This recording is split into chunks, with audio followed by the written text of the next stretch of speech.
साफ सुनाई दिया। तीनों अपना सारा पैसा, उधार, गहने सब कुछ लगा देते हैं और जैसे ही नोटा जमा होती है, अंजना संजीवनी पैसा लेकर गायब। अब तीनों के पास सिर्फ कर्ज और बर्बादी का पक्का टिकट बचता है। चैप्टर के बाद फिल्म का हंसी टिकट टूट जाता है। चैप्टर 4 हीरे और धोखेबाजियां। हीरे की डील, गैंगस्टर्स, बदला और फिर श्याम राजू की तू मैं। इन सबके बीच बाबूराव फंस जाते हैं, जैसे कि हर बार होता है। गोलू, खूबसूरत लड़की, चोरी का सामान, ये सब मिलकर एक परफेक्ट कॉमिक थ्रिलर बनाते हैं। चैप्टर 5 लाइफ और डेथ कॉमेडी। यहाँ फिल्म तीन असली रफ्तार में चढ़ती है। एक तरफ मौत का डर और दूसरी तरफ बाबूराव की कॉमिक टाइमिंग। फायरिंग हो रही है, कहाँ? अरे इधर नहीं उधर। हर सीन हंसी से लोटपोट कर देने वाला। Chapter 6 the final chaos. और फिर आता है सर्कस का मैदान। तीन गैंग, एक हीरा और तीनों हमारे हीरो, जो हीरो कम मुसीबत ज्यादा है। बाबू भैया की गोलियां, राजू की चालें, श्याम का गुस्सा, सब मिलकर एक महा थ्रिलिंग क्लाइमैक्स बनाते हैं। Chapter 7 ending and cult status. अंत में भी सब कुछ बिगड़ जाता है। हीरे गायब, पैसा गया और तीनों वापस वहीं जहां से आए थे। लेकिन फिल्म को मिला भारत की सबसे बड़ी कल्ट कॉमेडी का दर्जा।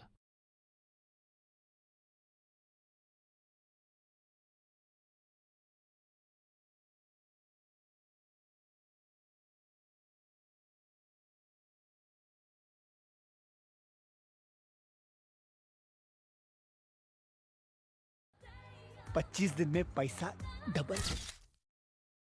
आदमी देखा नहीं कि भिखारी की तरह भीख मांगना शुरू। हाँ नहीं, मुझे इंटरेस्ट है, बहुत इंटरेस्ट है।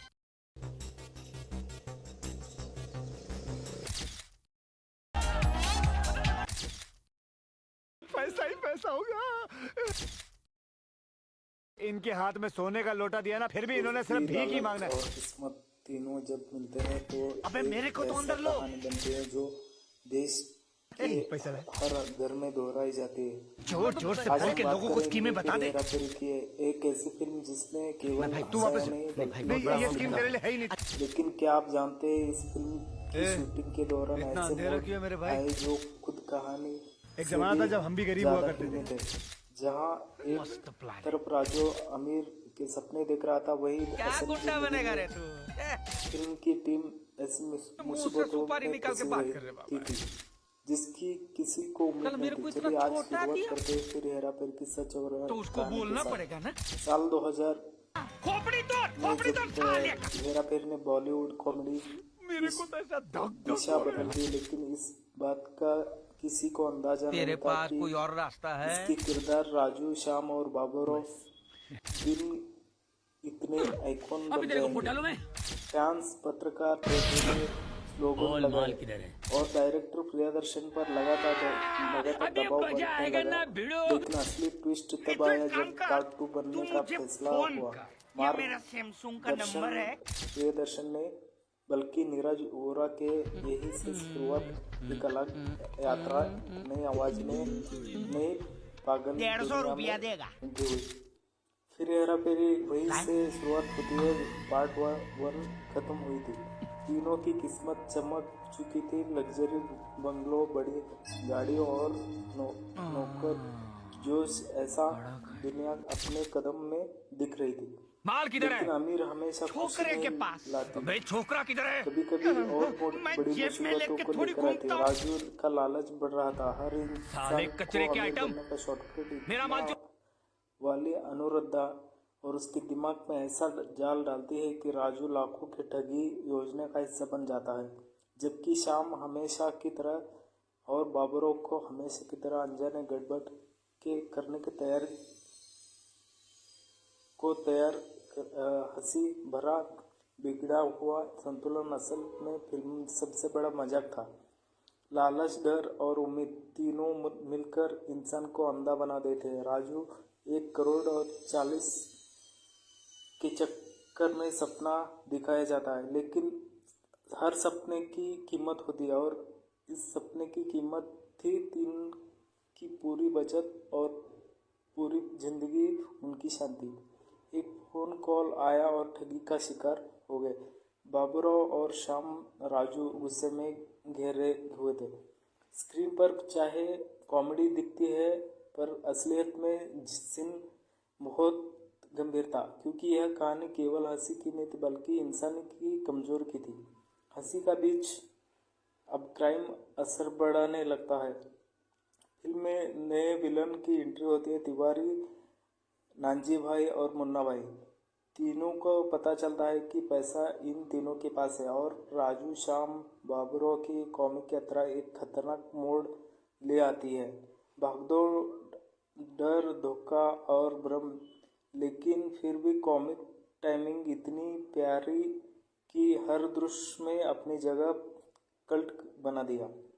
और फिर आता है वो सीन जो भारतीय कॉमेडी के इतिहास का सबसे पागल, सबसे कंफ्यूज्ड और सबसे एंटरटेनिंग क्लाइमेक्स बन जाता है। बंदूकें, सोने की ईंटें, जोकर, जानवर और तीनों दोस्त भागते, गिरते, डरते, झूठ बोलते, फिर बचाते हुए, ये सीन एक मिक्सचर था। क्लाइमेक्स के बाद कहानी अब बाद की एक कहानी एक ऐसे मोड़ पर खत्म होती है जहां राजू के साथ सोने की जंजीरों में है और बाबूराव श्याम एक बार फिर उसके पीछे दौड़ते हैं। फिल्म एक रुक जाती है, लेकिन क्योंकि दर्शकों की एक ही चाहत। आप हमारे चैनल पर नए हैं तो सब्सक्राइब कीजिए। चलिए कहानी की तरफ फिर से जाते हैं। जितनी पगलाई फिल्म में दिखाई गई है, उससे कई ज़्यादा पागलपन इसके बाद बनते समय हुआ था, क्योंकि हेरा फेरी की सफलता के बाद फिर हेरा फेरी पर जिम्मेदारी दो गुना थी। शूटिंग शुरू होते ही डायरेक्टर नीरजा ओरा एक ही बात करते थे, राजू और बाबूराव रियल लाइफ की कॉमेडी समझो, आर्टिफिशियल डायलॉग और रियल टाइमिंग चाहिए। अक्षय कुमार को कॉमेडी सीरियस टाइमिंग पसंद थी, परेश रावल को नेचुरल ह्यूमर पसंद था, सुनील शेट्टी को सूटेबल एक्सप्रेशंस पसंद थे। इन तीनों की टाइमिंग का कॉम्बिनेशन एक केमिकल रिएक्शन जैसा था। थोड़ी सी झलक गलत पड़ जाती, सीन बेकार हो जाता। परेश रावल खुद बताते, बाबूराव का एसेंट वॉल्क, आंखों की हलचल, ये सब नेचुरल नहीं था। इसको दिखाने में बहुत प्रैक्टिकल करनी पड़ी। बाबूराव का चश्मा 3 नंबर पावर रखता था, जिससे परेश रावल को कम दिखता था और कंफ्यूज्ड लुक फिल्म की असली पहचान बन गई। ये एक एक्सीडेंट था, लेकिन खूबसूरत एक्सीडेंट। अक्षय कुमार ऑफ कैमरे के बहुत डिसिप्लिन रहते थे, ना शराब, ना लेट नाइट, ना अननेसेसरी जोक। पर राजू के रोल में उन्हें ग्रैडी, स्ट्रीट स्मार्ट और चतुर इंसान बनाना था, इसलिए उन्होंने अपने बचपन में चांदनी चौक वाले दिनों की यादें वापस चलाई, जहां लोग छोटे छोटे बहने बनाकर एक दूसरे को बेवकूफ़ बनाते। राजू शॉर्टकट किंग एटीट्यूड की जड़ें वहीं से आई थी। सुनील शेट्टी का रोल शांत स्वभाव का था, लेकिन सबसे ज़्यादा रियल वही लगते थे। शूटिंग में अक्षय कुमार, परेश रावल जो करते रहते थे, लेकिन सुनील हमेशा टेक्स के बीच में शांति रहते थे, ताकि शाम की सीरियसनेस बनी रहे। राजू को फिल्म के आगे दिखलाता है कि बाबूराव फिल्म को हम हंसाते हैं, लेकिन शाम फिल्म के बैलेंस बनाकर रखता है।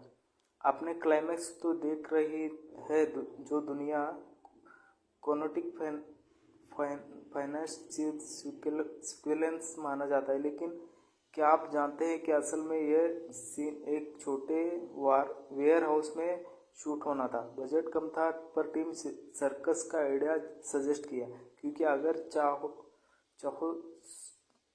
चारों को दिखाना था तो सर्कस से अच्छा क्या था। 4 दिन का प्लान 18 दिन का बदला, और वो भी एग्जैक्ट बजट स्टंट, जानवर, मोटरसाइकिल वाले जोकर, हजारों एक्ट्रेस और ऊपर नीचे एक्ट्रेस की टाइमिंग। इस सीन के इतना रीटेक्स हुए कि परेश रावल ने मजाक में कहा, बाबूराव सर्कस में सीजिंग के साथ डाल दो, शायद टेक फर्स्ट हो जाए।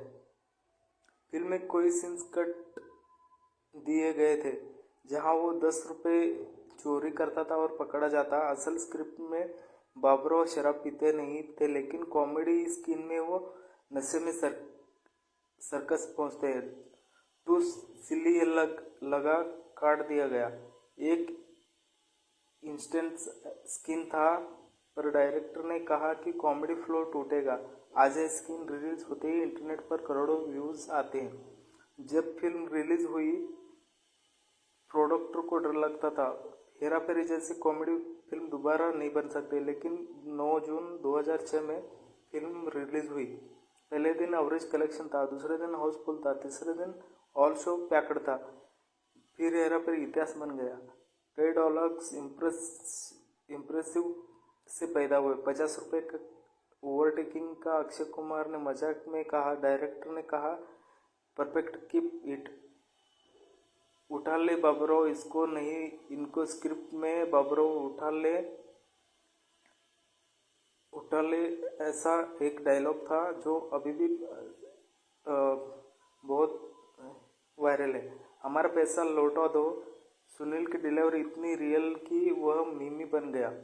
फिर हेरा फेरी 3 कई सालों से रुकी हुई थी। डायरेक्टर नीरज वोरा की बीमारी, प्रोड्यूसर की लड़ाई और स्क्रिप्ट बदलने की रहने की प्रोजेक्ट डिले हुआ।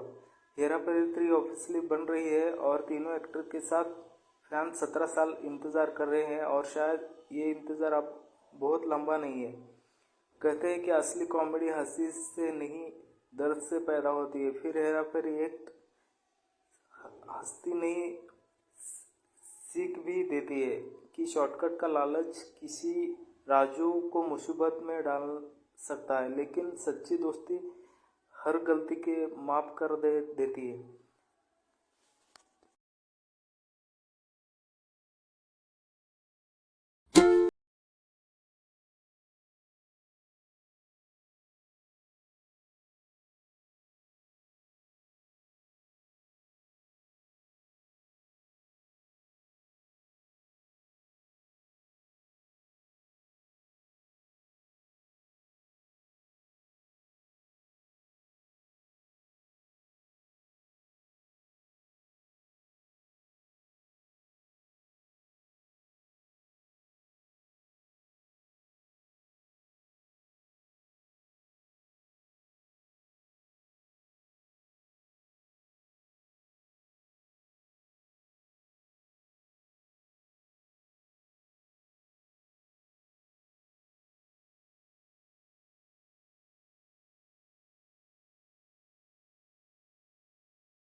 कहते हैं कि लिखना आसान नहीं होता, लेकिन हेरा फेरी जैसी कॉमेडी लिखना और भी कठिन हो जाता है। डायरेक्टर नीरज वोरा ने एक दिन में कम से कम 12 घंटे स्क्रिप्ट लिखते रहते, लेकिन शॉकिंग की बात फिर हेरा फेरी 60% हिस्सा सेट इम्प्रूवमेंट में से ही बना था। कई सीन्स शूट होते समय बदल गए, कई डायलॉग्स एक्टर ने खुद बदल दिए, कई जोक्स अचानक पैदा हुए। सबसे बड़ी कॉमेडी तब हुई जब कैरेक्टर खुद फनी जो हो जाते, जरूरत नहीं पड़ती। फिल्म में राजू एक चालाक लड़का था, पर असल उसकी फिजिकलॉजी और हम सब एक ही कमजोरी को दिखा दिए। राजू की लालच, गलतफहमी और उसकी वजह से गरीबी से उठा संघर्ष देखा शॉर्टकट आसान लगा, भरोसे जल्दी कर बैठा। यही इंसानी टेंडेंसी है। उसकी बात बड़ी ताकत भी बनी और सबसे बड़ी कमजोर भी। फिल्म में श्याम का काम गलत रास्ते को रोकना, पर कम लोगों को पता होता है। डायरेक्टर श्याम के रोल में को कन्वर्सेंट कैरेक्टर कहा जाता है। श्याम की प्रोफेशन कहानी जमीन पर रखती है। अगर श्याम ना हो तो राजू की कहानी को खो जाता, लेकिन बाबरो गड़बड़ बढ़ा देते। श्याम बैलेंस है और एंकर है, और उसका लुक राजू एक क्या किया पूरी कहानी इमोशन में बदल देता है।